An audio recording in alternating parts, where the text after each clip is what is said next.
ও ভাই, ও বন্ধু, আমাদের আল্লাহ রহমান, তিনি অত্যন্ত দয়ালু।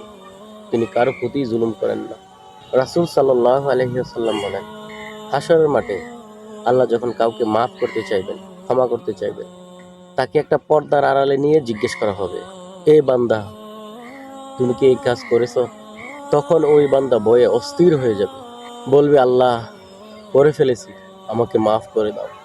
আল্লাহ সুবহানাহু তাআলা তার জবানে সমস্ত পাপের কথা শুনে সে যখন অনুতপ্ত হয়ে কাঁদতে থাকবে, আল্লাহ বলবেন, যা, তোকে মাফ করে দিলাম, তুই জান্নাতে চলে যা।